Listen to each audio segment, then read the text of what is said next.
नमस्कार, प्रादेशिक समाचार के साथ मैं प्रियंका। पहले मुख्य समाचार। प्रधानमंत्री नरेंद्र मोदी ने कहा, पोषण अभियान हर राज्य में मिशन मोड में किया जाना चाहिए लागू। सभी राज्यों और केंद्र शासित प्रदेशों के खाद्य मंत्रियों की बैठक आज। सामुदायिक रसोई और एक राष्ट्र एक राशन कार्ड पर होगी समीक्षा। जैक ने सत्र 2020-22 के माध्यमिक एवं इंटरमीडिएट परीक्षा के लिए परीक्षा आवेदन प्रपत्र ऑनलाइन जमा करने के लिए तिथि की जारी।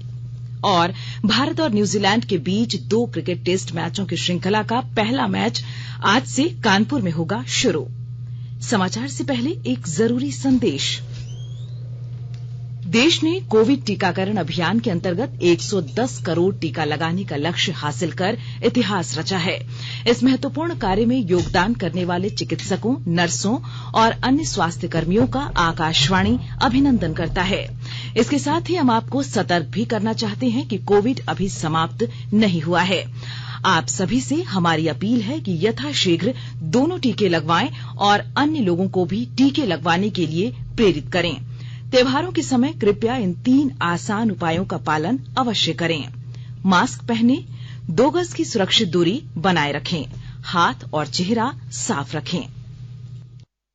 कोविड से संबंधित कोई भी जानकारी और मार्गदर्शन के लिए आप राष्ट्रीय हेल्पलाइन नंबर 011-2397-8046 और 1075 पर संपर्क करें। इसके अलावा राज्य हेल्पलाइन नंबर 104 डायल कर समस्या का त्वरित समाधान लिया जा सकता है। महिला और बाल विकास मंत्रालय की चाइल्ड हेल्पलाइन है 1098। वरिष्ठ नागरिकों के लिए हेल्पलाइन 14567। मनोवैज्ञानिक सहायता के लिए निमहांस का नंबर है 0804110007। आयुष कोविड परामर्श हेल्पलाइन नंबर है 14443 और MyGov WhatsApp help desk number 90131515 पर व्हाट्सएप मैसेज भेजकर टीके का प्रमाण पत्र यथाशीघ्र डाउनलोड किया जा सकता है।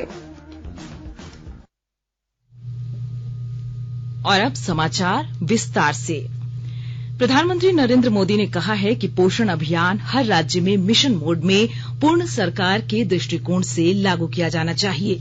पोषण अभियान की समीक्षा करते हुए श्री मोदी ने जमीनी स्तर पर शिशुओं के स्वास्थ्य और पोषण के बारे में जागरूकता विकसित करने के लिए स्वयं सहायता समूहों और अन्य स्थानीय संगठनों के योगदान की बात कही। बैठक में समीक्षा के लिए 8 परियोजनाओं सहित कार्यसूची में 9 विषयों की समीक्षा की गई। इस बैठक में 14 लाख करोड़ रुपए से अधिक राशि के कुल लागत की 300 परियोजनाओं की समीक्षा की गई। प्रधानमंत्री नरेंद्र मोदी आज उत्तर प्रदेश के जेवर में नोएडा अंतर्राष्ट्रीय हवाई अड्डे की आधारशिला रखेंगे। इसका विकास संपर्क बढ़ाने और अत्याधुनिक विमानन क्षेत्र सृजित करने की प्रधानमंत्री की परिकल्पना के अनुरूप है। केंद्रीय मंत्रिमंडल ने प्रधानमंत्री गरीब कल्याण अन्न योजना को और 4 महीने बढ़ाने की भी स्वीकृति दी है। सूचना और प्रसारण मंत्री अनुराग ठाकुर ने बताया कि योजना के 5वें चरण में इसे मार्च 2022 तक बढ़ाने का निर्णय किया है। उन्होंने कहा कि इस चरण के अंतर्गत खाद्यान्नों पर अतिरिक्त सब्सिडी के रूप में 53,344 करोड़ रुपए खर्च होने का अनुमान है। उपभोक्ता मामले, खाद्य और सार्वजनिक वितरण मंत्रालय के अंतर्गत खाद्य और सार्वजनिक वितरण विभाग आज नई दिल्ली में सभी राज्यों और केंद्र शासित प्रदेशों के खाद्य मंत्रियों की बैठक आयोजित कर रहा है। केंद्रीय खाद्य और सार्वजनिक वितरण मंत्री पीयूष गोयल बैठक की अध्यक्षता करेंगे और खाद्य मंत्रियों के साथ सामुदायिक रसोई और अन्य मुद्दों पर चर्चा करेंगे। देश भर में सामुदायिक रसोई स्थापित करने के संबंध में उच्चतम न्यायालय में याचिका दायर की गई थी।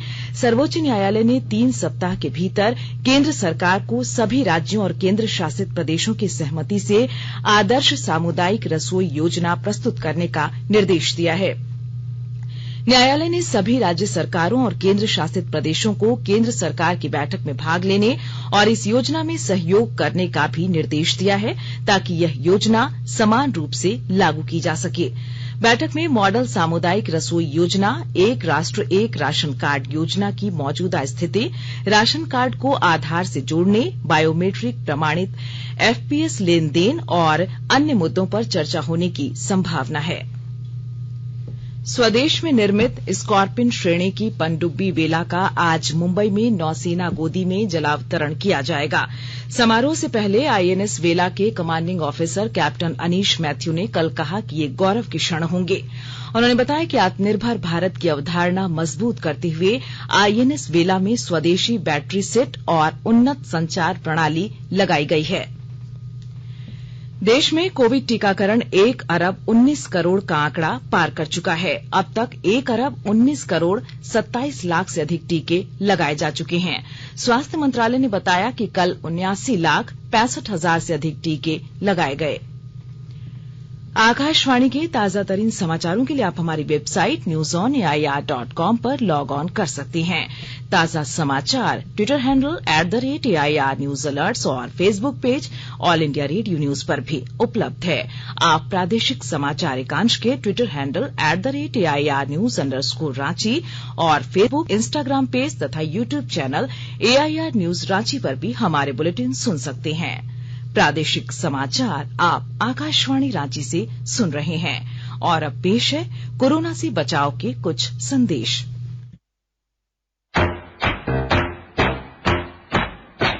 चलो मिलकर एक शुरुआत करें, चलो एक फैसला आज करें, मास्क नहीं तो टोकेंगे, कोरोना को रोकेंगे, चलो इस इरादा करते हैं, चलो कुछ वादा करते हैं, मास्क नहीं तो टोकेंगे, कोरोना को रोकेंगे।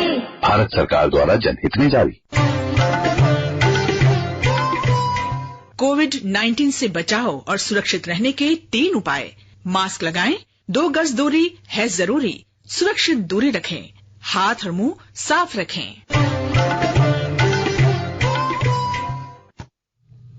प्रादेशिक समाचार में आपका फिर स्वागत है। संविधान सभा द्वारा भारतीय संविधान के अनुमोदन के उपलक्ष्य में कल देश भर में संविधान दिवस मनाया जाएगा। प्रस्तावना संविधान का परिचयात्मक वक्तव्य है, जिसमें मार्गदर्शक मूल्यों और सिद्धांतों का उल्लेख किया गया है। प्रस्तावना में कहा गया है कि हम भारत के लोग भारत को एक संप्रभु, समाजवादी, धर्मनिरपेक्ष, लोकतांत्रिक गणराज्य बनाने तथा इसके सभी नागरिकों के लिए सामाजिक, आर्थिक और राजनीतिक न्याय, विचार, अभिव्यक्ति, विश्वास, धर्म और उपासना की स्वतंत्रता, अवसर की समानता तथा व्यक्ति की गरिमा तथा राष्ट्र की एकता और अखंडता सुनिश्चित करने वाले बंधुत्व को स्थापित करने का संकल्प लेते हैं। झारखंड एकेडमिक काउंसिल जैक ने सत्र 2020-22 के माध्यमिक एवं इंटरमीडिएट परीक्षा के लिए परीक्षा आवेदन प्रपत्र ऑनलाइन जमा करने के लिए तिथि जारी की है। ऑनलाइन परीक्षा आवेदन प्रपत्र सबमिट करने की अंतिम तिथि 27 नवंबर रखी गई है। चालान जनरेट करने की अंतिम तिथि 29 नवंबर रखी गई है, जबकि चालान के माध्यम से बैंक में शुल्क जमा करने की अंतिम तिथि 30 नवंबर रखी गई है। अमृत महोत्सव के तहत आकाशवाणी के साप्ताहिक क्विज में आइए आप भी शामिल हों।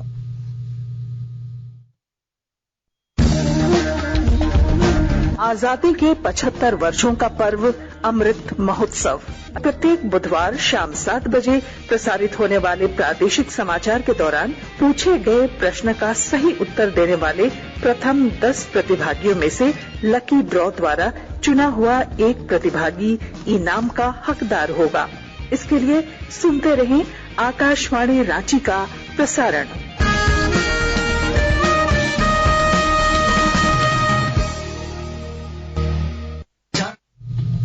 अपरिहार्य कारणों से कल प्रसारित होने वाला साप्ताहिक अमृत महोत्सव क्विज का प्रसारण नहीं किया जा सका। इसके लिए खेद है। हम अपने सभी श्रोताओं से निवेदन करते हैं कि वे अमृत महोत्सव क्विज में हिस्सा लें। क्विज का अगला सवाल प्रत्येक बुधवार को पहले की तरह प्रादेशिक समाचार में प्रसारित किया जाएगा। जागो ग्राहक जागो, जागो ग्राहक जागो। आजादी का अमृत महोत्सव के लिए सभी उपभोक्ताओं को शुभकामनाएं। हॉलमार्क सोने की शुद्धता सुनिश्चित करता है। हमेशा हॉलमार्क वाले सोने के आभूषण खरीदें। उपभोक्ता किसी भी शिकायत के लिए कृपया राष्ट्रीय उपभोक्ता हेल्पलाइन टोल फ्री नंबर 14404 पर संपर्क करें। उपभोक्ता मामले विभाग, भारत सरकार द्वारा जनहित में जारी। जानो अपने अधिकारों को, अपने हक पहचानो, बेईमानों को सबक सिखाओ, ग्राहक अब तो जागो। जागो ग्राहक जागो, जागो ग्राहक जागो। खूंटी जिले में आजादी के अमृत महोत्सव के तहत कई कार्यक्रम का आयोजन किया गया, जिसमें बच्चों ने बढ़ चढ़कर हिस्सा लिया। और जानकारी के साथ हमारी संवाददाता। देश की आजादी की 75वें वर्षगांठ अमृत महोत्सव के उपलक्ष्य में खूंटी जिले के सरकारी विद्यालयों में कई तरह के कार्यक्रमों का आयोजन किया जा रहा है। इसी क्रम में राजकीयकृत प्राथमिक विद्यालय बगड़ू में देश के प्रथम प्रधानमंत्री जवाहरलाल नेहरू एवं झांसी की रानी लक्ष्मीबाई की जीवनी आधारित कार्यक्रमों का आयोजन किया गया। जिले के विभिन्न विद्यालयों के 5 से 12 आयु वर्ग के बच्चों के बीच कविता प्रतियोगिता भी कराई गई। बच्चों ने चाचा नेहरू से संबंधित कई कविताएं सुनाई। साथ ही शिक्षकों एवं बच्चों ने मिलकर पर्यावरण अनुकूल गेंदा के फूल से आकर्षक रंगोली का भी प्रदर्शन किया। सभी बच्चों ने उत्साह पूर्वक बढ़ चढ़कर रंगोली बनाया। ज्योत्सना शीला, आकाशवाणी समाचार, खूंटी। भारत और न्यूजीलैंड के बीच 2 क्रिकेट टेस्ट मैचों की श्रृंखला का पहला मैच आज से कानपुर के ग्रीन पार्क स्टेडियम में सुबह 9:30 बजे शुरू होगा। न्यूजीलैंड ने अब तक भारत में एक भी टेस्ट श्रृंखला नहीं जीती है। चोट की वजह से केएल राहुल टेस्ट सीरीज से बाहर हो गए हैं। उनके स्थान पर सूर्य कुमार यादव को टीम में शामिल किया गया है। भुवनेश्वर के पुरुष जूनियर हॉकी विश्व कप में आज भारत का मुकाबला कनाडा से होगा। कल रात खेले गए मुकाबले में भारत को फ्रांस से हार का सामना करना पड़ा। कलिंग स्टेडियम में कल प्रतियोगिता के पहले दिन फ्रांस ने भारत को 5-4 से हरा दिया। इससे पहले बेल्जियम ने शानदार शुरुआत करते हुए दक्षिण अफ्रीका को 5-1 से हराया। वहीं जर्मनी ने पाकिस्तान को 5-2 से करारी शिकस्त दी। राज्य सरकार ने फुटबॉल राष्ट्रीय फेडरेशन द्वारा आयोजित चैंपियनशिप में राज्य की टीम भेजने का फैसला किया है। खेल विभाग ने नेशनल विमेन फुटबॉल चैंपियनशिप में हिस्सा लेने के लिए चयनित 20 खिलाड़ियों को आज फ्लाइट से केरल भेजेगा। पिछले दिनों राष्ट्रीय फुटबॉल फेडरेशन और झारखंड टीम को संतोष ट्रॉफी और नेशनल वुमेन फुटबॉल चैंपियनशिप में भाग लेने से वंचित करने संबंधित आदेश जारी किया था। इसके बाद राज्य सरकार के मजबूत हस्तक्षेप के बाद राष्ट्रीय फुटबॉल फेडरेशन के तकनीकी पदाधिकारियों ने रांची के खेलगांव स्थित बिरसा मुंडा एथलेटिक्स स्टेडियम में खेल निदेशक की उपस्थिति में ट्रायल का आयोजन किया। और आइए अब सुनते हैं अखबारों की सुर्खियां। राज्य से प्रकाशित होने वाले प्रमुख दैनिक अखबारों ने जेपीएससी अध्यक्ष और रांची एसएसपी को राजभवन तलब किए जाने की खबर को प्रमुखता से प्रकाशित किया है। प्रभात खबर की सुर्खी है, राज्य में पहली बार +2 स्कूलों में प्राचार्य के 510 पदों पर होगी नियुक्ति। दैनिक भास्कर लिखता है, कोवैक्सीन की 2 डोज कोरोना के गंभीर लक्षणों से बचाने में 50% तक है कारगर। एम्स के स्वास्थ्यकर्मियों पर किया गया अध्ययन। दैनिक जागरण ने अपनी सुर्खी बनाई है, रांची विश्वविद्यालय में अब शारीरिक शिक्षा में यूजी और पीजी भी। हिन्दुस्तान ने लिखा है, सूबे में पीएम आवास 100 दिन में पूरा करना होगा। रांची एक्सप्रेस लिखता है, नेमरा स्थित पैतृक गांव पहुंचे मुख्यमंत्री हेमंत सोरेन।